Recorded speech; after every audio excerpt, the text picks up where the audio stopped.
fait votre plein de bitcoin pour acheter vos cadeaux de Noël, à moins que vous n'ayez songé à offrir à l'un de vos proches son premier portefeuille avec quelques bitcoins. Le bitcoin, c'est quoi? C'est une monnaie virtuelle qui vous permet d'acheter et de vendre sur Internet. Plusieurs sites de e-commerce y sont déjà mis et bientôt Monoprix acceptera des paiements en bitcoin. Pourtant, certains diront que le bitcoin fait peur parce que cette monnaie n'émane d'aucun institut d'émission comme la Banque Centrale Européenne ou la Fed, par exemple. Il émane d'un programme informatique. Seuls ses utilisateurs sont garants de ce système. D'où les dangers pointés par les autorités bancaires et notamment la très forte volatilité du bitcoin dont le cours peut chuter de 50% en quelques secondes, mais aussi le risque de piratage des comptes en bitcoin ou encore la difficulté de convertir les bitcoins en monnaie réelle. D'où la question posée au tribunal de l'Internet, faut-il réglementer le bitcoin? Madame le procureur, en quoi une réglementation du bitcoin s'avère-t-elle nécessaire, d'autant que cette monnaie lance un sacré défi à la souveraineté de l'État? Donc effectivement, le bitcoin n'est absolument pas contrôlé par l'État, comme l'euro. Donc il va favoriser le blanchiment, les activités illicites, et les délinquants, évidemment, ont bien compris le système, puisqu'ils vont vendre de la drogue, vendre des armes, on peut aussi commander un tueur à gages en le payant en bitcoin. Donc les enjeux sont extrêmement forts et c'est dangereux.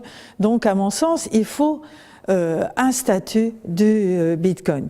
Il y a un risque aussi, puisqu'on a vu récemment le vol de bitcoin. Les plateformes, en fait, se font piller les bitcoins et, évidemment, les citoyens n'ont aucun recours pour se faire indemniser. Alors, que faire en tant que représentant des intérêts de la société?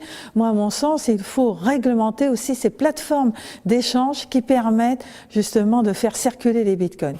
Et en conclusion, je pense qu'il faudrait donner un statut d'établissement de paiement à ces plateformes qui doivent aussi être contrôlées. Merci Madame le procureur. Mettre une réglementation trop stricte ne risque-t-elle pas de paralyser le développement d'une nouvelle économie? Le bitcoin est un modèle économique innovant qui a toute sa place dans la société du numérique, qui présente des avantages. C'est aussi simple qu'un mail, on peut décider de la date à laquelle le paiement va être fait. Il y a vraiment beaucoup d'avantages. Alors, c'est nouveau, donc cela fait peur. Vous dites très justement que ça n'appartient pas à notre écosystème actuel et qu'il n'y a pas le rôle régulateur de l'État.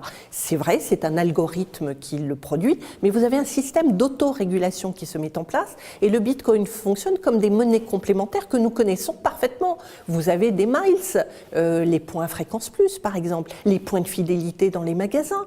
Vous savez bien que le montant de ces points va varier en fonction de toute une série de critères. Par exemple, la période de vacances où il y a plus de vol, donc il y aura plus de points, de miles à utiliser. Donc c'est complètement entré dans nos mœurs. Le vrai problème, c'est quoi? C'est l'anonymat qui favorise le blanchiment et les opérations frauduleuses. Mais il y a des solutions. Tracfin s'est penché là-dessus et suggère un contrôle d'identité, une obligation par exemple de communiquer son identité au moment de l'ouverture d'un compte et d'assortir donc les opérations espèces monnaie virtuelle de ce contrôle d'identité. Le ministre des Finances est en train de l'examiner et cela pourrait être mis en œuvre.